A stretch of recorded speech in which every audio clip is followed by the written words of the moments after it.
नमस्कार दोस्तों, ज्ञान अकेडमी में आपका स्वागत है।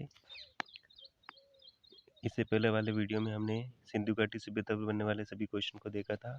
आज हम वैदिक काल और इससे बनने वाले सभी क्वेश्चन को देखते हैं। तो स्टार्ट करते हैं। सबसे पहले हम प्रस्तावना देखते हैं।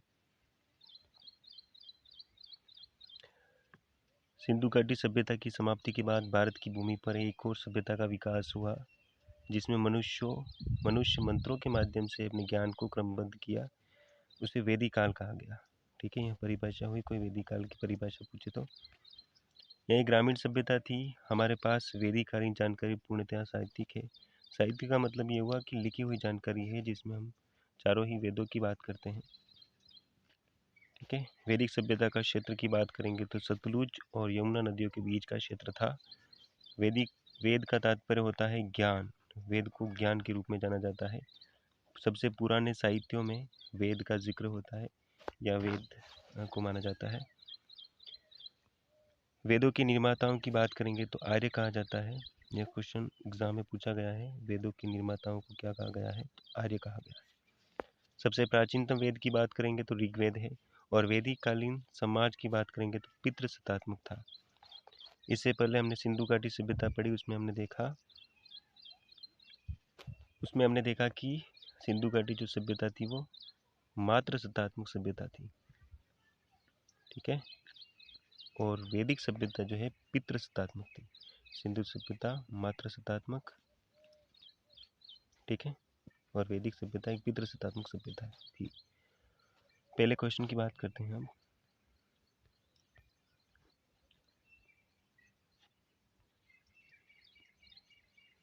सबसे प्राचीन वेद कौन सा है? सबसे प्राचीनतम वेद किसे माना जाता है या कौन सा है? ऋग्वेद, सामवेद, अथर्ववेद और यजुर्वेद। तो ऋग्वेद को सबसे प्राचीन या सबसे पुराना वेद किसे कहा गया है? Rigveda. Option number 1 is correct, Rigveda. देखते हैं दोस्तों, दूसरों की बात करेंगे। ये उत्तर वैदिक काल में लिखे गए थे और बाद के वेद हैं। ऋग्वेद सबसे पुराना वेद है। दूसरे क्वेश्चन को देखते हैं दोस्तों। निम्न में से कौन सा वेद संगीत का वेद कहा जाता है या संगीत का वेद किसको कहते हैं? ऑप्शन होंगे। ऑप्शन ए की ऋग्वेद, सामवेद, अथर्ववेद और यजुर्वेद।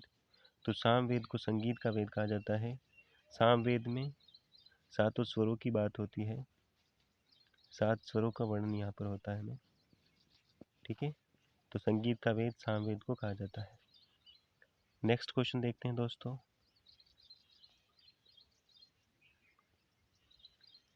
निम्न में से कौन सा वेद छंदों में रचा गया है? ऑप्शन होंगे आपके। Option 1 Rigveda, option 2 Samaveda, option 3 Yajurveda, option 4 Atharvaveda. तो छंदों में रचा गया वेद कौन सा है? ऑप्शन 1 इज करेक्ट, ऋग्वेद जो है छंदों में रचा गया है। छंदों में इसको रचा गया है। Option number 1 is correct, Rigveda.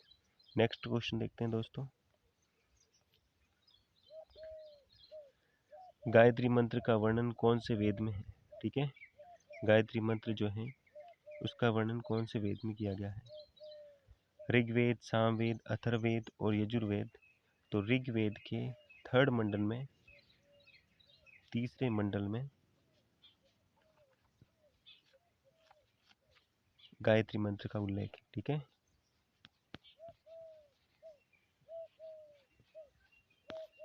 Option 1 is correct, Rigveda. Next question देखते हैं दोस्तों।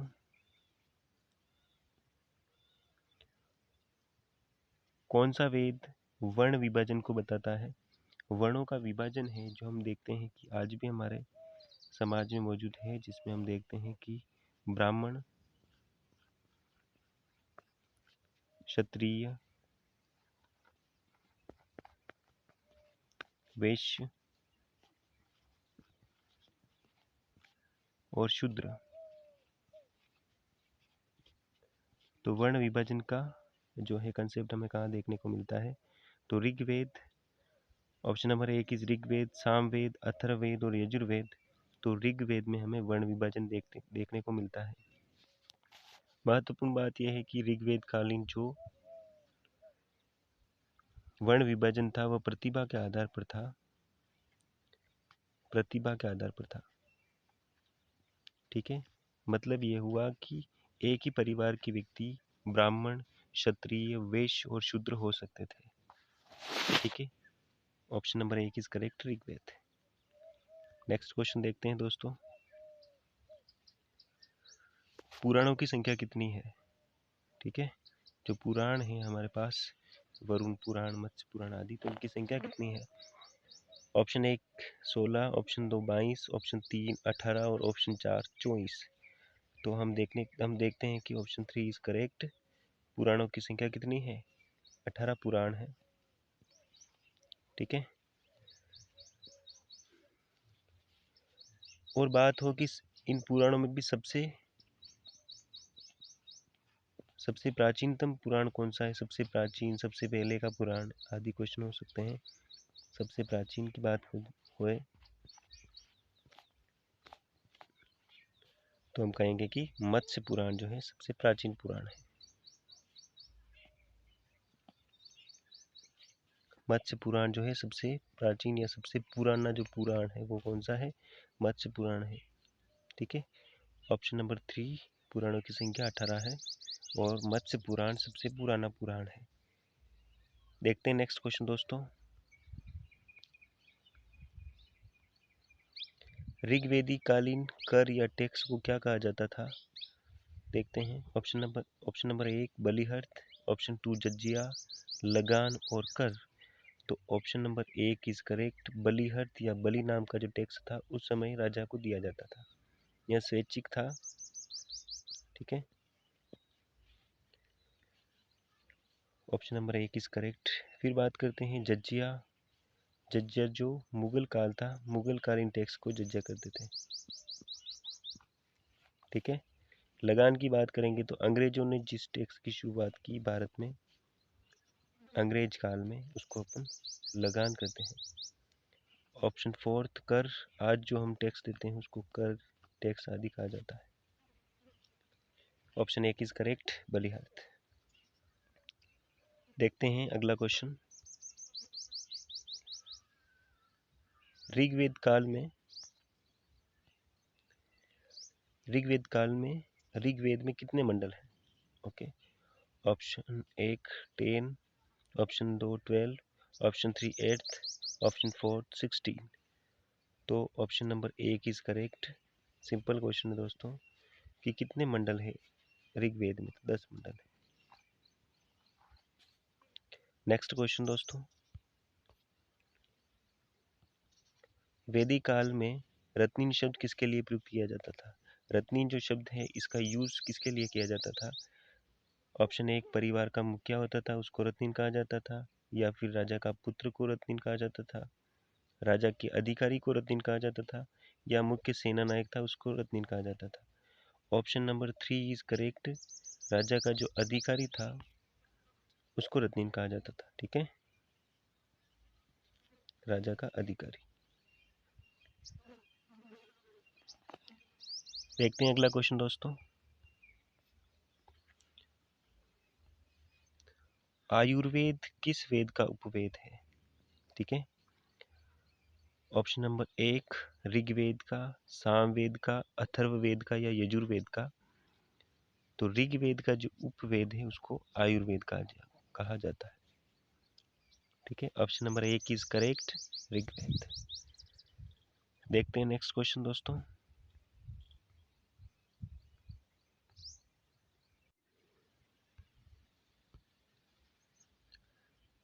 अगला क्वेश्चन दोस्तों, ऋग्वेद में कितने सूक्त हैं? ऋग्वेद में कितने सूक्त हैं की बात करनी है हमें। तो एक ऑप्शन नंबर 1 1012, ऑप्शन 2 1028, ऑप्शन 3 1016 और ऑप्शन 4 998। तो ऑप्शन नंबर 2 हमारा राइट आंसर हुआ 1028। ठीक है, ऑप्शन नंबर 2 इज करेक्ट, 1028। सूक्त क्या होते हैं? देखो, मंडलों को सूक्त में विभाजित किया जाता है और सूक्तों को भी बाद में मंत्रों में विभाजित किया जाता है। ठीक है दोस्तों, सूक्त और सूक्त के बाद मंत्र। ठीक है दोस्तों, देखते हैं नेक्स्ट क्वेश्चन। वैदिक काल में समिति किन लोगों की सभा थी? समिति जो सभा थी, समिति नाम की एक सभा थी, वह किन लोगों की सभा थी? ऑप्शन ए, व्यापारियों की सभा थी, या सैनिकों की सभा थी, आम लोगों की सभा थी, या कुलीन लोगों की सभा थी? ठीक है, तो हम देखते हैं ऑप्शन नंबर 3 इज करेक्ट। आम लोगों की जो सभा थी उसको हम समिति के नाम से जानते हैं। ठीक है, सभा और समिति नाम की सभाएं थी, और उनमें भी आम लोगों की जो सभा थी उसको समिति कहा जाता था। ऑप्शन नंबर 3 इज करेक्ट, समिति। देखते हैं अगला क्वेश्चन। ऋग्वेदिक कालीन स्त्रियां कौन कौन थी? किन किन स्त्रियों की मुख्य रूप से बात होती है ऋग्वेदिक काल में? ठीक है, ऑप्शन 1 गोशा, अपाला, लोपामुद्रा और विश्तरा, या फिर सभी? तो सभी होगा इसमें, राइट आंसर इज सभी। मतलब गोशा, अपाला, लोपामुद्रा और विश्वधरा इस समय की मुख्य स्त्रियां थी, या इस समय की स्त्री थी। ठीक है, जिनका जिक्र होता है। ऑप्शन 5 सारे। अगला क्वेश्चन देखते हैं दोस्तों। ऋग्वेदिक काल में सबसे पवित्र नदी कौन सी थी? ठीक है, जैसे सिंधु घाटी सभ्यता सिंधु नदी के किनारे विकसित हुई, उसी तरह से ऋग्वेद काल में मुख्य नदी कौन सी थी? Option number 1 Sindhu, option 2 Ganga, option 3 Saraswati या लूनी नदी। तो option number 3 is correct. Saraswati नदी जो है इस समय की मुख्य नदी थी, या पवित्र नदी थी, सरस्वती नदी। ठीक है दोस्तों, देखते हैं अगला क्वेश्चन। एक पुस्तक है जिसका नाम है अष्टाध्यायी, तो इसके लेखक कौन थे? ऑप्शन 1 पाणिनि, दूसरा option 2 Patanjali, option 3 Ved Vyas, option 4 Kalidas. तो option number 1 is correct. Panini ने अष्टाध्यायी नाम की पुस्तक लिखी थी।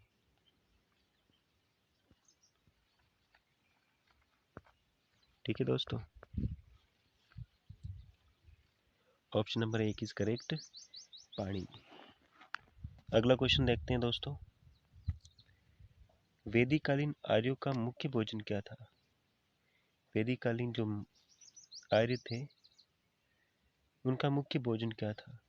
दूध और इसके उत्पाद, चावल, गेहूं, या फिर फल? तो दूध और इसके उत्पाद जो थे वैदिक कालीन आर्यों का मुख्य भोजन था। इसके बाद में हम देखते हैं कि 9 बीसी के आसपास, ठीक है, 900 बीसी के आसपास जो है लोहे का प्रयोग शुरू हुआ, और उसके बाद जो है कृषि बड़ी तेजी से, कृषि व्यवस्था बढ़ी। ठीक है दोस्तों, देखते हैं नेक्स्ट क्वेश्चन।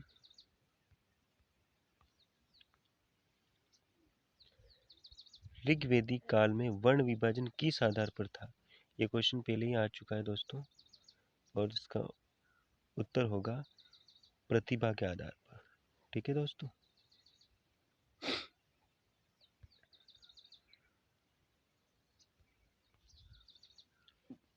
Next question.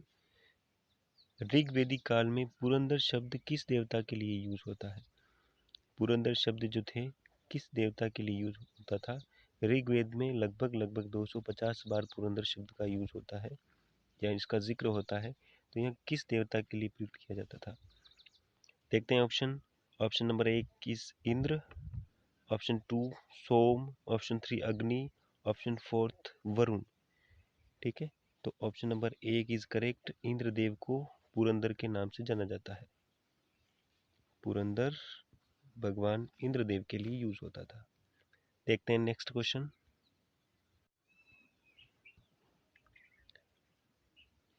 प्राचीन भारत में निष्क्रिय शब्द किसके लिए प्रयुक्त किया जाता था? निष्क्रिय शब्द का जो यूज है किसके लिए होता था? ऑप्शन नंबर 1 हथियार, ऑप्शन नंबर 2 सोने के आभूषण, ऑप्शन 3 गायों के लिए, ऑप्शन 4 तांबे के सिक्कों के लिए निष्क्रिय शब्द का यूज होता था। तो देखते हैं, ऑप्शन नंबर 2 इज करेक्ट। सोने के जो आभूषण थे उनके लिए निष्क शब्द का यूज किया जाता था। ठीक है दोस्तों, इस समय भी जो सोना था वह उपलब्ध था, सिंधु घाटी सभ्यता में भी था और वैदिक सभ्यता में भी था।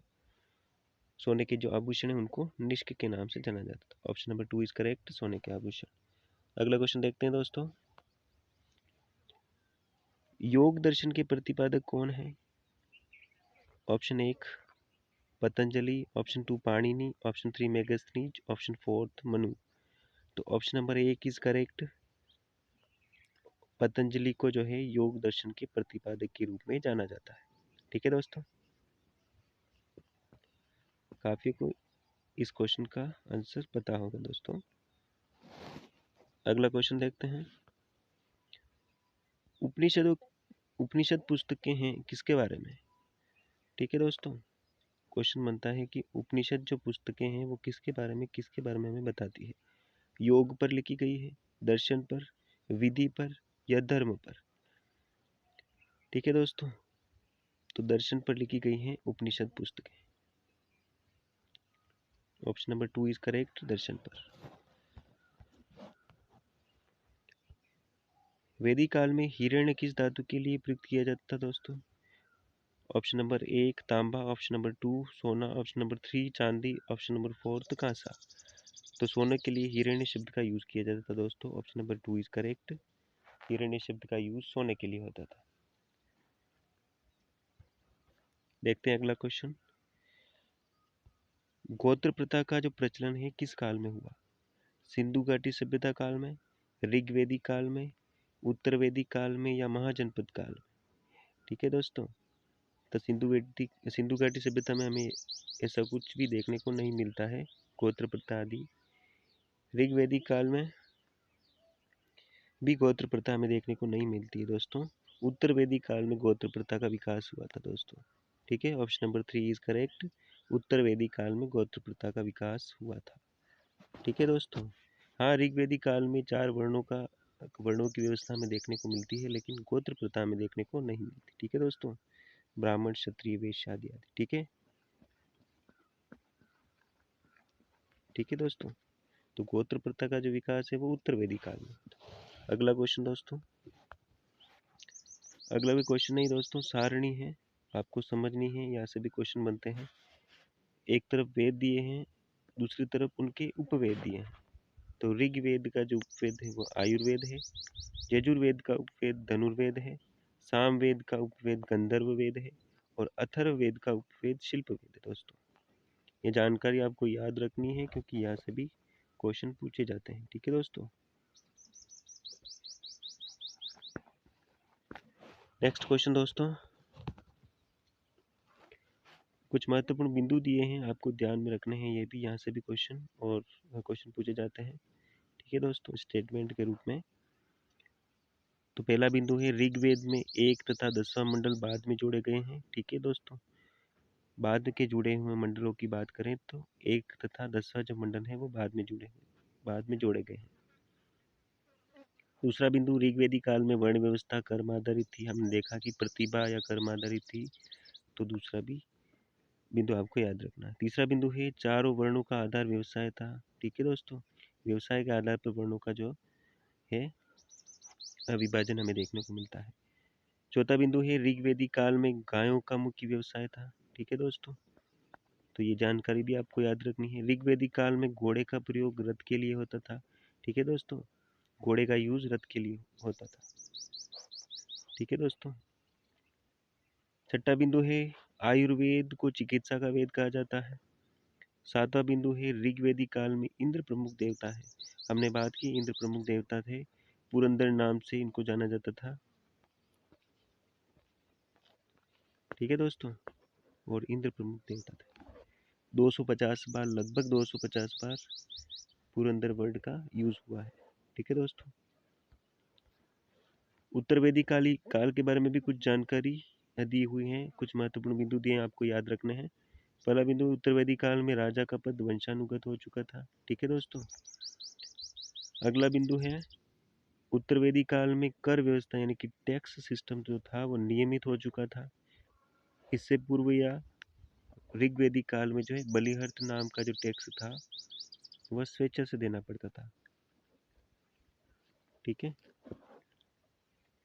गोत्र प्रथा का विकास उत्तर वेदिक काल में हुआ दोस्तों। उत्तर वेदिक काल में लोहे की खोज हो गई थी, अतः कृषि का महत्व बढ़ गया। उत्तर वेदिक काल में हमें कृषि का महत्व देखने को मिलता है, महत्वपूर्ण यानी कि बड़े बड़े खेत आदि हमें देखने को मिलते हैं। इससे पूर्व जो है गायों का मुख्य व्यवसाय था। पांचवा बिंदु है सामवेद को गाए जाने वाली विधाओं का वर्णन है। ठीक है दोस्तों, सातों ही वर्ण जो स्वर हैं उनकी बात हम सामवेद में करते हैं। ठीक है दोस्तों, या संगीत का वेद की बात करेंगे तो वह भी सामवेद है। छठा बिंदु है उत्तर वेदिक काल में गायों के जो गोबर का जो है खाद के रूप में यूज होने लगा था। ठीक है दोस्तों, खाद के रूप में, जैसे कि आज भी हम अपने खेतों में यूज करते हैं गायों के गोबर का, तो उस समय भी ऐसा प्रयोग प्रचलन में आया था। ठीक है दोस्तों। सातवां बिंदु है यजुर्वेद को यज्ञ, कर्म कांडों और अनुष्ठान पद्धतियों का वर्णन हमें यजुर्वेद में देखने को मिलता है। ठीक है दोस्तों।